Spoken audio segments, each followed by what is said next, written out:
Eu quero pedir que você abra sua Bíblia, por favor. Evangelho de Lucas, capítulo 10. E vou ler a partir do versículo 38. Nesse próximo final de semana, estará acontecendo aqui na igreja o módulo Análise do Novo Testamento do Seminário Teológico Betel. E pastor Francisco estará conosco e no domingo à noite ele estará ministrando a palavra. Pastor Francisco é o pastor que ministrou a palavra sobre sonhos no mês passado aqui na igreja. E ele está retornando amanhã, 7h30 da manhã, ele chega no aeroporto em Vitória. E no domingo à noite estará aqui, sendo usado por Deus. Os irmãos que adquiriram os livros, ou o livro, procurem o Rômulo. Rômulo está por aí.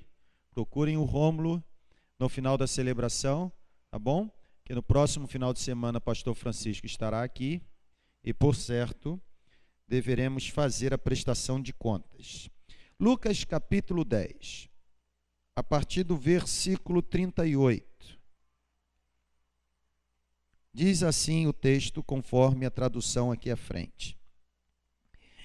Caminhando Jesus e os seus discípulos, chegaram a um povoado onde certa mulher, chamada Marta, o recebeu em sua casa. Marta tinha uma irmã chamada Maria, e Maria, irmã de Marta, permaneceu sentada aos pés do Senhor, ouvindo atentamente a palavra de Jesus. Marta, porém, estava por demais ocupada e ansiosa, com muito serviço. E ao aproximar-se de Jesus, perguntou: Senhor, tu não te importas que minha irmã tenha me deixado sozinha com o serviço? Dize para ela se levantar e me ajudar. O Senhor, porém, respondeu: Marta, Marta, você está preocupada e inquieta com muitas coisas, todavia apenas uma é necessária. Maria, sua irmã, escolheu a boa parte, e esta não lhe será tirada. Pela terceira vez, nós estamos debruçados no mesmo texto.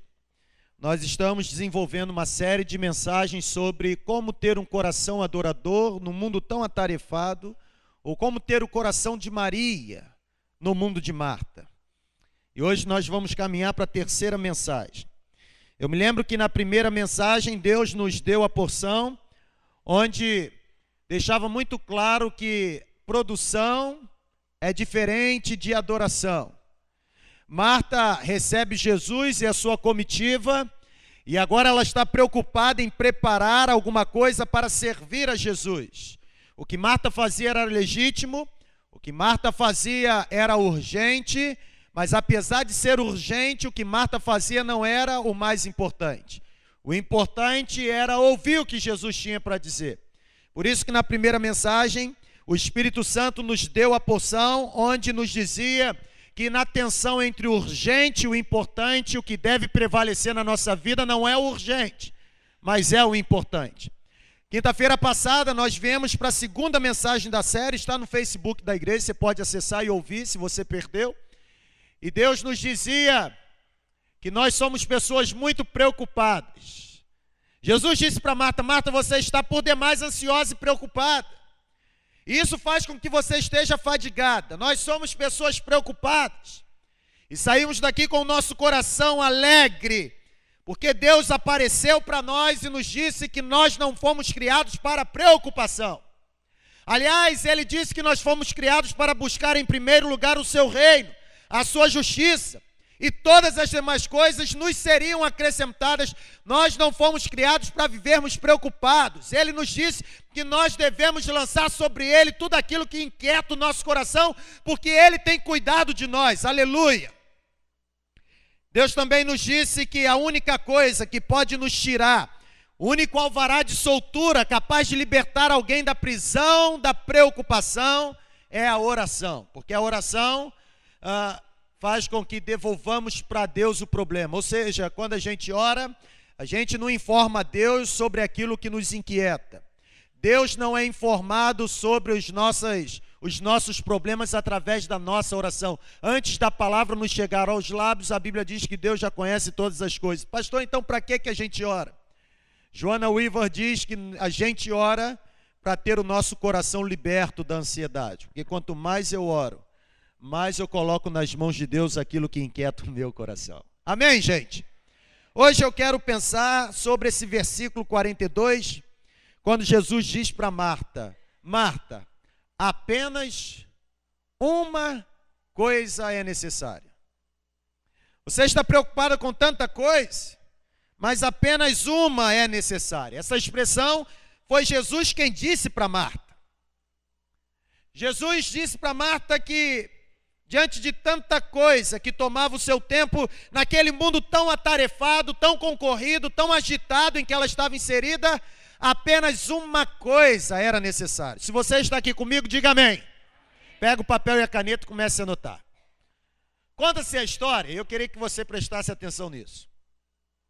Conta-se a história de que um homem que vivia num certo vale, um dia encontrou-se com Deus, e nesse encontro com Deus, Deus perguntou para ele o seguinte: como você está nessa manhã? Você está bem? Aquele homem, agora ouvindo Deus, respondeu para Deus: sim, Senhor, eu estou muito bem. Estou me sentindo feliz. Estou bem, obrigado. Deus olha para ele e diz: já que você está bem, será que você poderia fazer algo para mim? Ó, Senhor, é um privilégio. O que o Senhor deseja? Diga-me e farei com gratidão no coração. Pode falar. Diz a história que Deus olha para aquele homem e afirma: eu tenho uma carroça, e nessa carroça existem 3 pedras. Estão aqui? Amém? Amém? Amém? Eu tenho uma carroça, e nessa carroça existem 3 pedras, e eu preciso que você leve essas 3 pedras na carroça até o alto da colina. Eu preciso deixar essas pedras lá. Você está disposto a fazer isso por mim? A história diz que aquele homem responde: sim, Senhor. Aliás, eu gostaria muito de fazer algo a mais para o Senhor. É um privilégio poder levar essas pedras para o Senhor nessa carroça até o alto daquela colina. Até porque as pedras não parecem pesadas e a carroça está em bom estado, está em boa situação, está em boas condições. Sim, eu posso levar. Será um privilégio fazer isso para o Senhor. A mesma história diz que aquele homem então agora sai, levando aquela carroça com as 3 pedras que o Senhor havia solicitado. E na sua trajetória, na sua caminhada em direção à colina, após receber as instruções que Deus havia dado, ele começa a cantarolar, ele começa a exultar alegria, os seus lábios estão radiantes, a sua face resplandece a alegria de estar servindo ao Senhor. Ele estava produzindo algo para Deus, ele está feliz, ele está alegre por servir a Deus. Porém, quando ele passa por uma pequena vila, um homem o vê caminhando com aquela carroça, feliz, o interpela e diz: você está indo para onde? Ele diz: eu estou indo levar essas pedras para o alto da colina. Aquele homem diz: que legal, rapaz, eu estava lá em casa preocupado, porque eu preciso levar esse pedaço de rocha para lá, e eu não sabia como eu iria fazer. Você me permite colocar esse pedaço de rocha nessa carroça, e você levar para lá para mim? Aquele homem olha e diz: eu creio que Deus não vai se incomodar. É claro, coloca essa rocha aqui. E ele coloca a rocha sobre aquela carroça, e aquele homem agora continua a sua caminhada com a carroça um pouco mais pesada, ok? E ele continua. A mesma história diz que ele chega num vilarejo pequeno e lá encontra um amigo de infância que estava morando naquele vilarejo. E ele para, e lhe é servido um copo de refresco. E ele refaz as suas forças, a sua energia com aquele copo de refresco. E agora o seu amigo de infância olha para ele e diz o seguinte: rapaz, você está indo para onde com isso? Ele diz: eu estou levando essa carroça para Deus, para deixar essas 3 pedras lá no alto da colina. Aquele amigo de infância olha para ele assim: será que você não se incomodaria de eu colocar essas malas em cima dessa carroça? Porque eu preciso levar para lá. Você teria como levar para mim também? E ele olha para o amigo de infância e diz: é claro, eu acho que eu consigo levar, pode colocar. E agora aquela carroça que no início estava com apenas 3 pedras, agora possui mais uma rocha e mais algumas malas. E aquele homem continua a caminhada, só que com o peso provocado pela rocha e pelas malas, o sol quente sobre a sua cabeça faz com que as forças dele comecem a se esgotar. E me parece que a história diz que conforme a distância que ele percorria, a carroça ficava mais pesada. Porém, ainda assim ele se sentia ajudando alguém, fazendo uma boa obra, fazendo alguma coisa excelente, só que aquele esforço excessivo, que não era necessário no início para levar as 3 pedras, aquele esforço fez com que as canções que habitavam nos seus lábios no início da caminhada se transformassem em ressentimentos profundos. E aí agora ele olha para o alto e começa a dizer para Deus: Senhor, eu acho que o Senhor me deu uma carga acima da minha capacidade. Eu me coloquei à sua disposição para te servir. Eu me propus, eu fiquei disposto a levar as pedras, mas olha agora o meu sofrimento, eu não consigo mais. Está muito pesada essa carroça. O que o Senhor fez comigo? Ele, muito irritado, ele olha para o alto e diz: chega, eu não vou levar mais nada. O Senhor não pode esperar que eu puxe tudo isso até lá no alto da montanha. O Senhor me deu um fardo pesado demais. No momento que aquele homem falava isso com Deus, Deus aparecia para ele, lhe respondendo o seguinte: eu sei que você está tentando ajudar, porém que você precisa aprender, e quem tem ouvidos ouça. Eu sei que você está querendo ajudar, por isso colocou a rocha e as malas nessa carroça que eu pedi para você levar as 3 pedras. Porém, você precisa aprender que enquanto você estiver sobrecarregado, você não conseguirá realizar ou fazer aquilo que eu lhe pedi. O que isso me ensina? E o que isso tem a ver com a expressão de Jesus para Marta? Anota. Primeiro lugar, isso me ensina que as urgentes demandas desse nosso mundo corrido, entendeu? A gente tem que fazer tanta coisa. A gente está indo para o centro, daqui a pouco alguém pede alguma coisa, a gente tem que desviar. Essas urgentes demandas do nosso mundo agitado, elas têm capacidade de nos desviar do propósito que Deus tem para a nossa vida.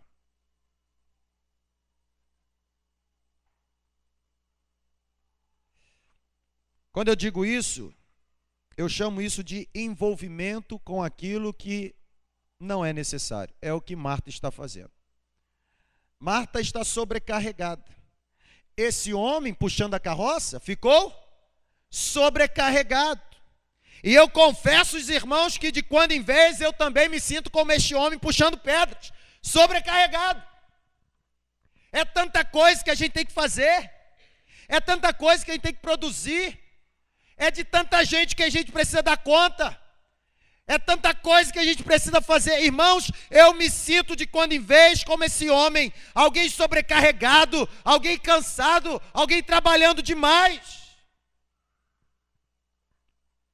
E aquilo que para mim no início era motivo de alegria, eu fazia com satisfação, fazia cantando, sorrindo, alegre, por conta da sobrecarga, agora me faz nutrir um desejo de sumir, aliás, vontade de desistir daquilo que Deus tem para a minha vida.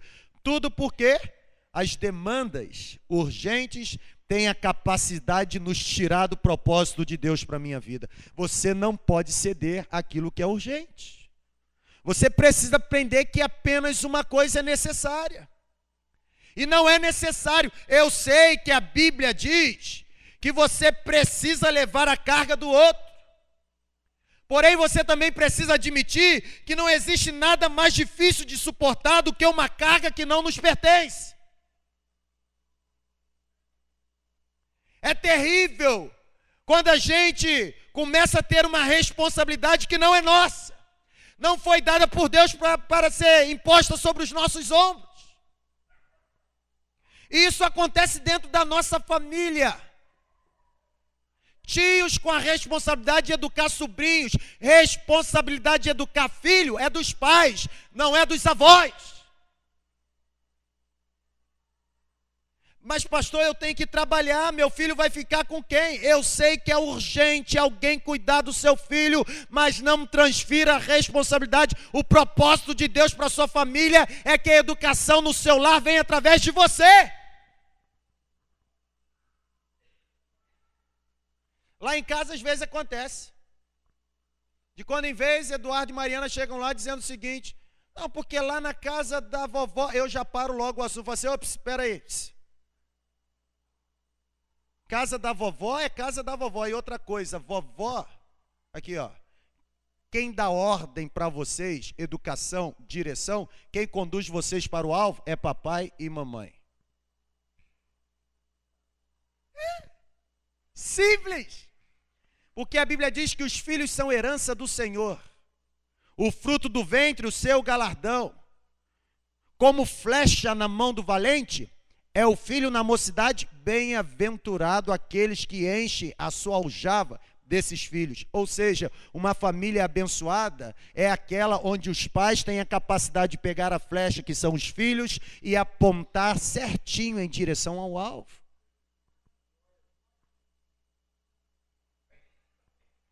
Quando nós nos sentimos sobrecarregados, o desejo que temos é de desistir. Irmãos, não se desviem do propósito que Deus tem para a sua vida. Não se desvie. Eu penso que nada é mais trágico do que suportar uma carga que não nos pertence, embora Deus nos ensine a carregar as cargas uns dos outros. Ele disse que nós devemos levar os fardos uns dos outros. Porém, ele não disse que deveríamos fazer o que os outros não querem fazer. Conseguem entender? O dono do reino é ele, não é você. Você precisa fazer aquilo que Deus disse para você fazer, o que é responsabilidade sua. O que você precisa fazer? Pegar as 3 pedras e levar para o alto da colina? Não se desvie do propósito que Deus tem para a sua vida. Leve as 3 pedras para a colina. Mas pastor, eu preciso, alguém me chamou. Meu irmão, não pare a caminhada. Esteja focado no propósito de Deus para a sua vida. Porque apenas uma coisa é necessária. Você consegue entender isso? Diga amém. Nós precisamos, irmãos, declarar a nossa falência e admitir que não temos condições de satisfazer todas as necessidades. Pastor, mas se eu não fizer isso, o fulano de tal, irmão, você não vai conseguir dar conta de tudo e agradar a todos.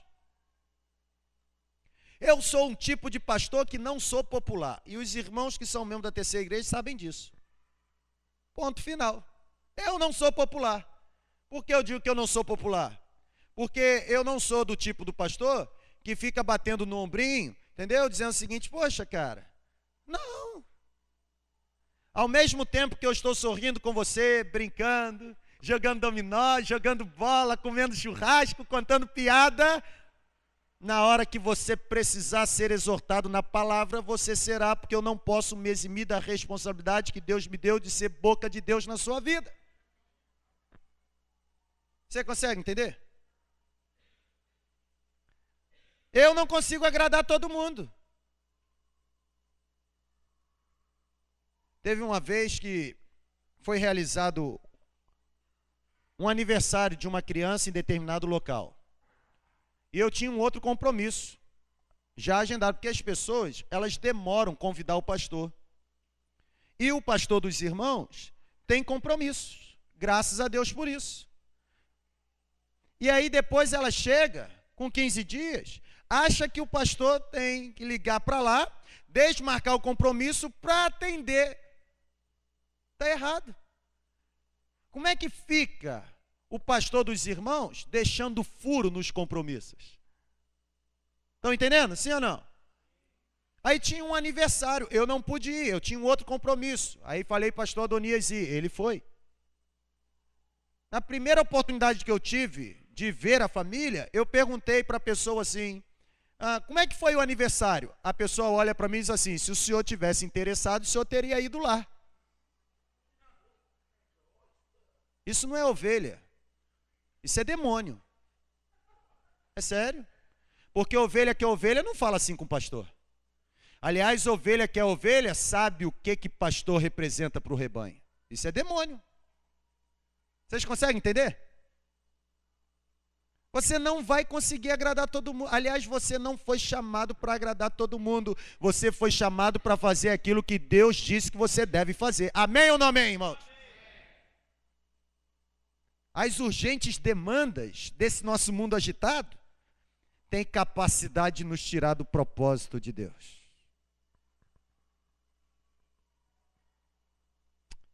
Ao invés de tentarmos satisfazer tudo, aliás, ao invés de tentarmos agradar a todos, Jesus nos ensina que apenas uma coisa é necessária. Você consegue agradar todo mundo que vai na Secretaria de Assistência Social, Dani?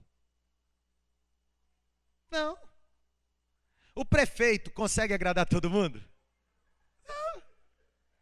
Irmão, quase ninguém, né? Se o prefeito não consegue agradar todo mundo e ele tem a máquina na mão, você acha que pastor vai agradar quem está no reino? E olha que lá na prefeitura, o prefeito manda e o povo tem que obedecer. Se não obedeceu, passa nos recursos humanos, assina aí as suas contas e vai embora. Na igreja, não. Na igreja, pastor não é chamado para pastorear quem ele quer. A igreja, pastor é chamado para pastorear as ovelhas de Jesus, aquelas que Jesus coloca no rebanho que é dele. Amigos a gente escolhe, ovelha não tem como, ovelha você pastoreia. Consegue entender? Eu penso que ao invés de tentarmos satisfazer tudo e a todos, nós devemos fazer o que Jesus ensina. O que Jesus ensina? Apenas uma coisa é necessária. Que coisa é essa, pastor? O que é necessário? Com certeza, quando Jesus diz para Marta assim, ó, apenas uma coisa é necessária, Jesus não estava falando de Marta cozinhar. Jesus não estava falando de Marta lavar louça. Jesus não estava falando que era necessário limpar a casa. Jesus não estava falando que era necessário servir bem. Jesus não estava falando que era necessário fazer boas obras, não. Quando Jesus diz, Marta, apenas uma coisa é necessária, Jesus estava dizendo para Marta, Marta, o que é necessário é você conhecer Deus. Você precisa fazer o que Maria, sua irmã, está fazendo. Você precisa sentar aqui, Marta. Você precisa conhecer Deus. Você precisa ouvir o que Deus tem para falar. Você precisa ouvir a doce voz do Mestre. Marta, apenas uma coisa é necessária, apenas uma coisa é importante. Ah, meus irmãos, se existe algo necessário para esta humanidade, se existe algo importante para a nossa família, o que é necessário, o que é importante é conhecermos Deus. É termos certeza de quem Ele é termos convicção do que Ele pode fazer. Essa semana eu recebi o telefonema de uma irmã da igreja que ela dizia assim, pastor, eu liguei para a minha família e a minha família me disse que os médicos ao consultarem o meu pai agora, disseram que o câncer, olha, diminuiu e está praticamente curado. Eu disse para ela assim, glória a Deus. Aí ela falou assim, pastor, mas a reação do senhor não ficou surpreso? Eu falei, para que eu vou ficar surpreso daquilo que eu tenho convicção que Deus tem poder para fazer? A gente fica surpreso com os milagres de Jesus, porque apesar de estar no rebanho que é dele, a gente não conhece Jesus. Uma coisa é necessária. Sabe o que é necessário para a sua vida? Não é produzir mais coisas, não é servir uma porção de ministério, não é ficar tocando. Não, meu irmão, o que é necessário para a sua vida é conhecer Deus e se parecer com Deus. O problema dos discípulos é que eles caminharam com Jesus 3 anos. Participaram dos milagres de Jesus 3 anos. Mas apesar de estarem ao lado de Jesus, não conheciam a verdadeira identidade do Mestre. Porque se conhecessem a verdadeira identidade de Jesus, quando aquele vento se aquietou, aquele mar se acalmou, eles não ficariam surpresos, porque eles saberiam que aquele que estava dormindo no barco é aquele que governa todas as coisas. Pastor, eu estava passando fome lá em casa, e o senhor não sabe o que aconteceu? Claro que eu sei. O que aconteceu? O Jeová Jireh apareceu para você, foi isso? Como é que o senhor sabe? Basta conhecer Jesus. Irmãos, Hebreus diz que Ele é o mesmo ontem, hoje e eternamente. Ele não muda. Se Ele não muda, o poder dEle também não muda. Se o poder dEle não muda, Ele hoje continua levantando mortos, Ele continua devolvendo visão a cego, Ele continua libertando cativos, Ele continua levantando enfermo, Ele continua tirando presos da prisão. Ele é o mesmo, irmão. Uma coisa é necessária. Qual é a coisa que é necessária? Conhecer Deus.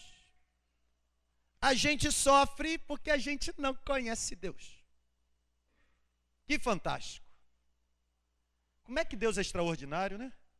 De uma frase, de um texto, Deus tira um sermão desse para a gente. Deus ama muito você. Deus ama muito você.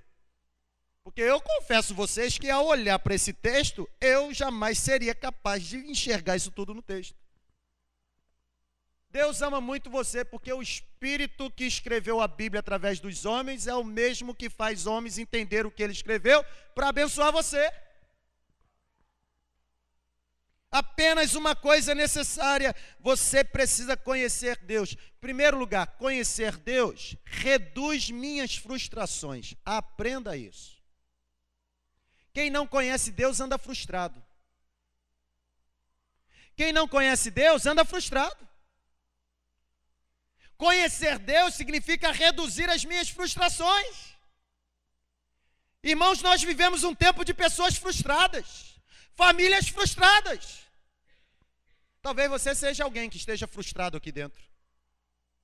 Nós somos pessoas frustradas. Pessoas frustradas são pessoas que não conhecem Deus. Conhecer Deus reduz minhas frustrações. Pessoas, famílias, hoje estão frustradas. Eu digo de famílias e pessoas que possuem boa intenção no coração. Sabia disso? Existem pessoas que talvez seja você, alguém que você conheça, que tem no coração uma boa intenção, sonha o melhor sonho, planeja o melhor plano para o reino de Deus.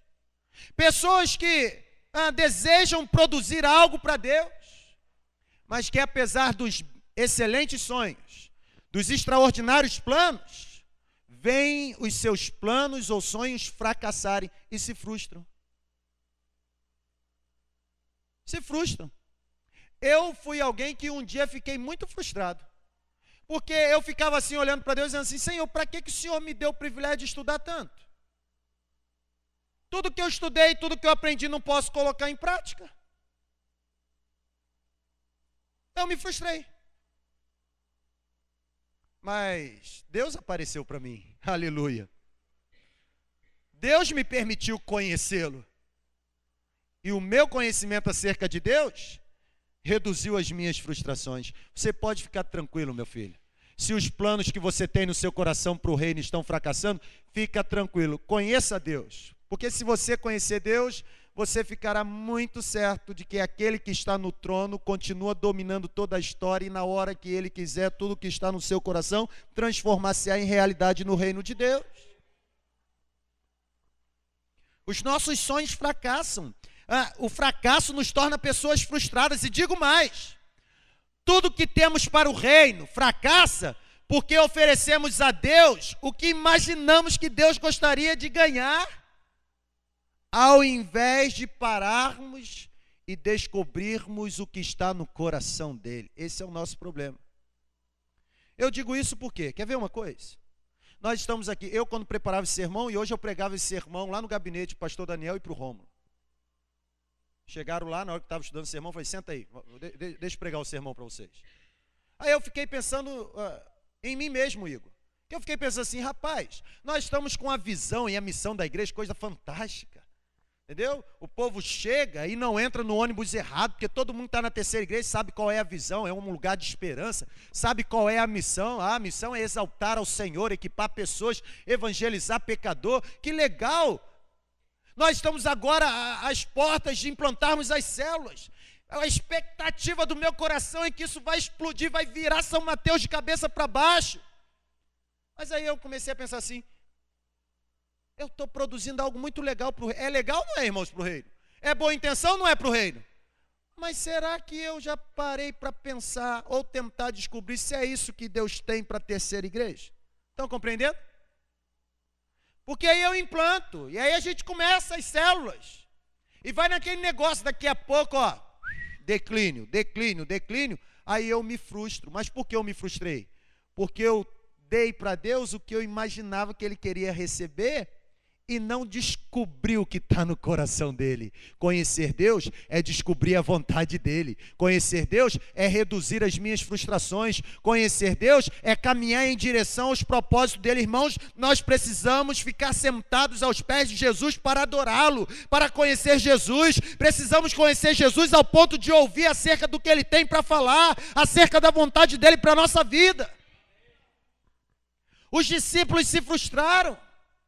Os mesmos discípulos que ficaram surpresos quando Jesus acalmou a tempestade, ou repreendeu, melhor dizendo, a tempestade, foram os discípulos que voltaram frustrados. Puxa, seguimos o mestre, Jesus morreu. Está lá, a Bíblia diz, a caminho de Emaús, 2 discípulos frustrados se lamentando. Jesus aparece no meio deles e Jesus pergunta, o que está acontecendo? Você não sabe?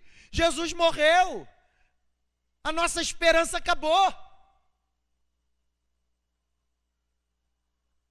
Falta de conhecimento acerca de Deus. Os camaradas ouviram Jesus dizer que ao terceiro dia ele levantaria dentre os mortos. Eles ouviram, irmãos.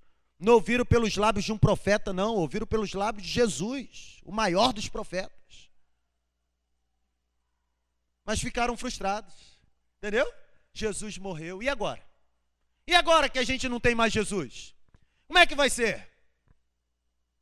Só que quem conhece Deus tem as frustrações reduzidas. A Bíblia diz que quando aquele sepulcro, a pedra é removida e o sepulcro fica vazio, e as mulheres voltam correndo dizendo, o sepulcro está vazio, ele não está mais lá, e um dos discípulos corre até o sepulcro, e quando chega lá vê um anjo, e ouve o anjo dizendo, porque você procura aquele que está vivo entre os mortos? Ele não está mais aqui, ele ressurgiu. A Bíblia diz que na mesma hora toda a frustração abruptamente se transformou em esperança.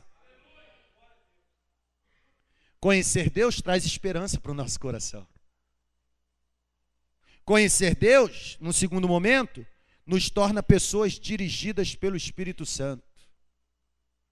E como a igreja do Senhor hoje precisa de pessoas dirigidas pelo Espírito. Olha para cá, presta atenção numa coisa. As igrejas estão enfeitadas demais, gente. As igrejas estão muito enfeitadas e pouco santificadas. Eu estava hoje pregando o sermão pastor Daniel e para o irmão Romo lá no gabinete. Eu recebi um SMS. E se foi você que mandou esse SMS para o pastor, me permita comunicar isso para que da mesma forma que eu orientei você pelo SMS, oriente toda a igreja. Poxa, eu mandei SMS para o pastor falou de púlpito. Eu estou falando porque você mandou um SMS e eu penso que o que você questionou seja uma experiência válida para contribuir para que outros sejam abençoados. Os irmãos recebem um torpedo dizendo da Quinta da Família, sim ou não? Quem recebe? Levante a mão. Ó, legal, né? Essa pessoa, ela recebeu e enviou um torpedo para mim dizendo assim, qual o dia que tem um culto específico para jovens na terceira igreja? Legal, né? Um culto específico para jovem. Aí eu respondi dizendo assim, aqui na terceira igreja, todas as nossas celebrações são específicas para os jovens. Quinta da Família, grandes celebrações aos domingos. Mas pastor, e como é que o senhor vai fazer? Os jovens vão sair. Eu já venci esse fantasma, sabe por quê? A Bíblia me ensinou que apenas uma coisa é necessária. O que é necessário é conhecer Deus. e conhecer Deus é se tornar uma pessoa não popular. Eu não sou popular. E não tenho pretensão nenhuma de o ser. Você entendeu? Aqui, meu irmão, aqui o couro come na palavra. Aqui não tem teologia da palha, não. Aqui não tem esse negócio de que você tem que servir a Jesus, porque o céu vai se abrir, vai descer um anjo com uma chave de ouro desse tamanho. Não, meu irmão, aqui ou você conhece Deus pela palavra, ou você vai continuar sendo criança recém-nascida na fé. Você precisa ser guiado pelo Espírito Santo. Conhecer Deus e se tornar dirigido pelo Espírito Santo. O conhecimento a respeito de Deus me livra de precipitações. Presta atenção nisso, em nome de Jesus. O fato de eu ser dirigido pelo Espírito Santo me livra de precipitações. Somos pessoas precipitadas demais. Concordam, sim ou não? Demais.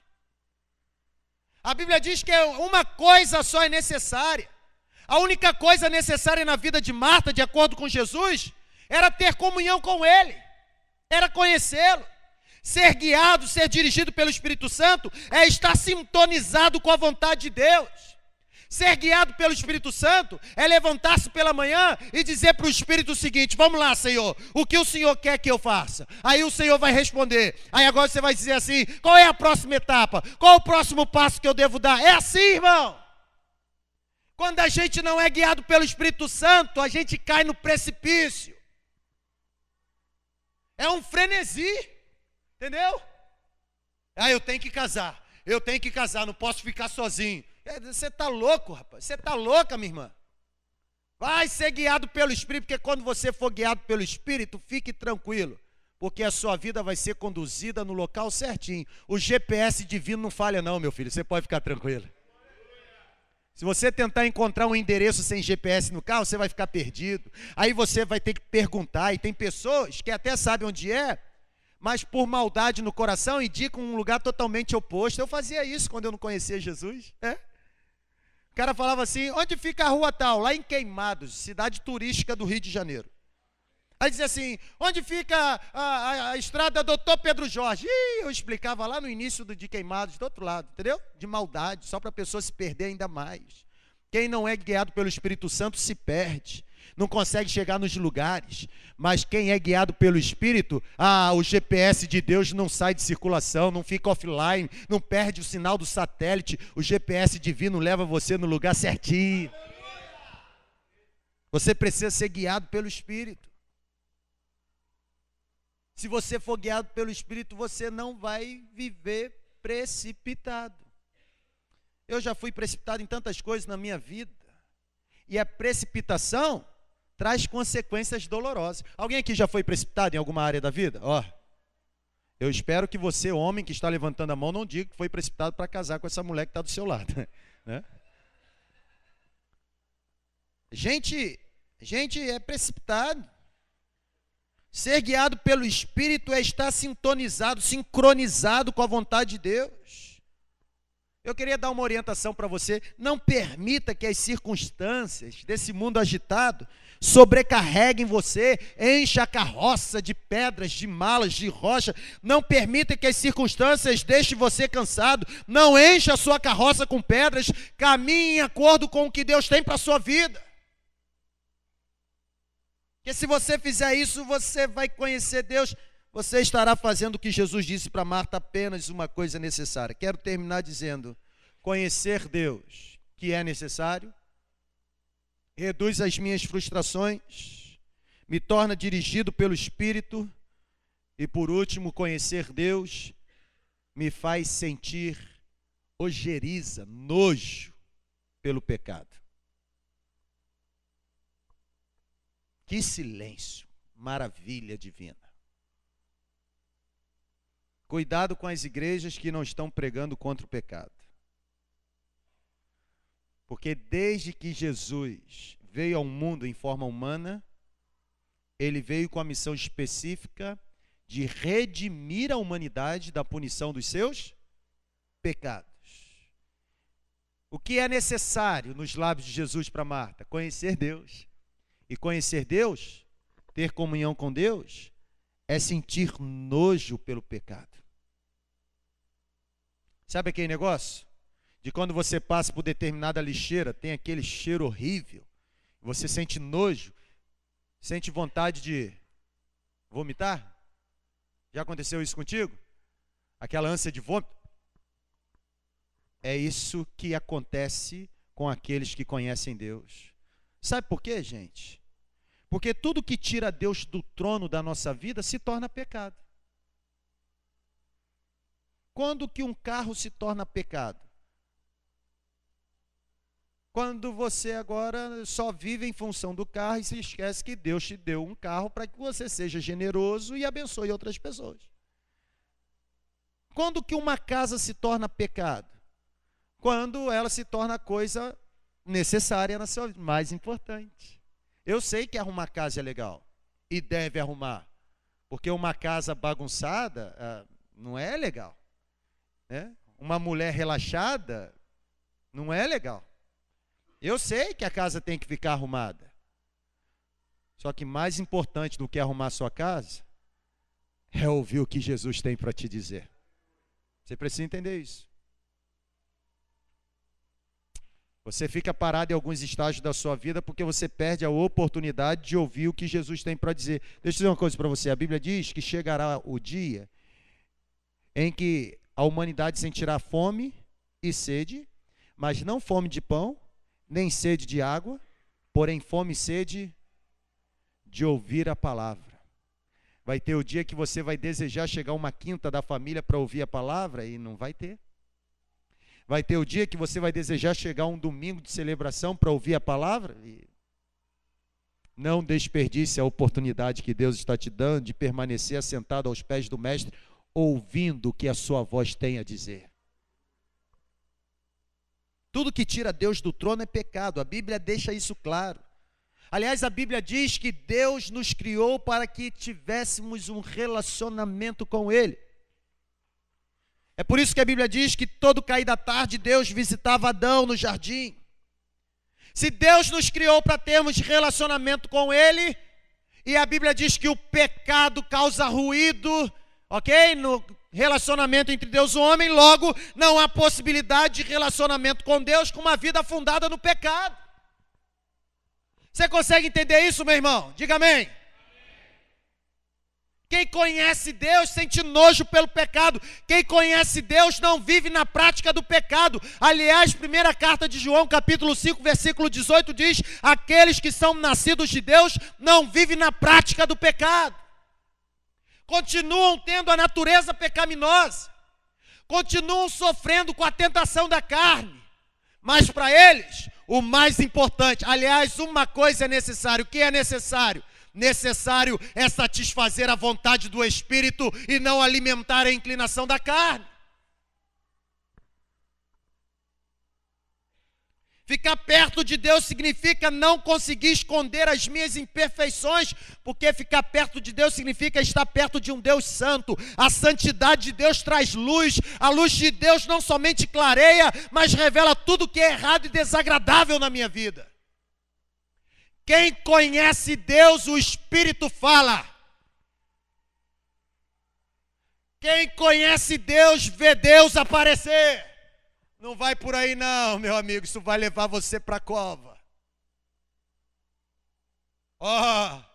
Segura a tua onda, entendeu? Essa tua amizade está avançada demais. Cuidado, meu filho. Esse carinho exagerado no Facebook vai levar você para a lona. Quem conhece Deus, o Espírito fala. Porque aqui, onde abundou o pecado, oh aleluia, superabundou a graça. Quem conhece Deus, o Espírito orienta. Conheça Deus e abandone a sua vida de pecado. Entendeu? Ontem eu conversava com alguns jovens lá na porta da congregação. E eu dizia para eles, eu noivei em 7 meses de namoro e casei depois de 1 ano. Eu noivei e casei rápido. Noivei e casei rápido. Orei, entendi que era a bênção de Deus para a minha vida. Casei.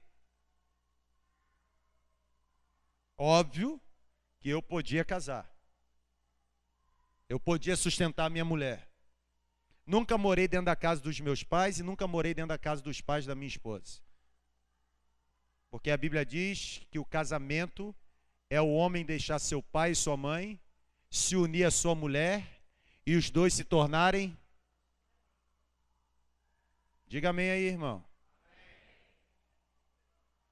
Tem muito casado vivendo no casamento vida de solteiro. Toma vergonha na cara, rapaz. Você é um cara casado. Você tem que ter postura de homem casado. Eu dizia para esses jovens ontem lá, alguns que estavam lá, uma meia dúzia de 7. Eu dizia para eles, tem que orar. Aí teve um que me dizia assim, pastor, mas hoje está difícil, né? Porque mesmo dentro da igreja, quando começa o namoro, a menina que olha para você e fala assim, peraí, não vai fazer nada não? Mas deve acontecer isso mesmo. Embora eu não esteja nos namoros, mas eu não tenho dúvida de que tem irmãs assim na igreja, que praticam o pecado da lascívia, se vestem para despertar desejo sexual no homem. A sua forma de se vestir, minha irmã, tem que ser santa. Tem mulher casada andando pelada na igreja e vestida em casa. Você que é marido, pelo amor de Deus, meu irmão, exerça o sacerdócio dentro do seu lar. Lá em casa, minha mulher se veste e me mostra como é que está. E se eu disser que não está bom, e não está bom, e vai ter que trocar. É isso aí. Mulheres vindo para a igreja, isso é pecado. Você tem que andar pelada dentro da sua casa com o seu marido. Amém? Amém. Pastor, isso está no Facebook. É bom que quem ouça também faça isso. Porque isso se chama lascívia. Se vestir, se produzir para despertar desejo sexual no outro. Teve um dia que eu estava aqui, aliás, vou contar 2 experiências. Teve um dia que eu estava ali, e eu sendo do lado da minha mulher. E os irmãos vêm ofertar, eu estou orando para Deus multiplicar, porque eu não sei quanto está aqui, e eu peço a Deus para multiplicar. Ele sabe do quanto nós precisamos e Ele tem poder para multiplicar. Só que nesse dia, eu não sei se papai foi falar um negócio no meu ouvido, eu sei que eu olhei para frente, o ato de uma senhora fazer isso, misericórdia, irmãos. Ali do meu lado eu olhei para trás para falar não sei com quem. Eu falei com o pastor Daniel, inventei um assunto com o pastor Daniel para não pecar. Há 2 domingos atrás eu estou aqui ministrando, e no final vamos louvar ao Senhor. E na hora de louvar ao Senhor, uma jovem ali, na galeria, em pé, na hora eu pedi ao Senhor, Senhor, não permita que nenhum homem olhe para cima. Aqui na terceira igreja, não é oba-oba não, filho. Aqui nós sentimos nojo pela prática do pecado. Aqui nós queremos agradar a Deus. Você precisa conservar o seu corpo como santuário do Espírito Santo. Isso é conhecer Deus. Conhecer Deus é ter uma vida totalmente voltada para Deus. Abandone a prática do pecado rápido, rapaz. O pecado, ele vai destruir você. Não tem como o diabo ser seu amigo, mas pastor, eu sirvo Satanás, ele vai ser bonzinho comigo. A inimizade entre o diabo e a humanidade é algo determinado por Deus. Deus disse, porém, inimizade entre ti e o descendente da mulher. Não tem como o diabo ser amigo do homem. A Bíblia diz que ele veio para roubar, matar e destruir. Mas se você conhecer Deus, você vai aprender que Jesus veio para dar vida e vida em abundância. Aplauda ao Senhor.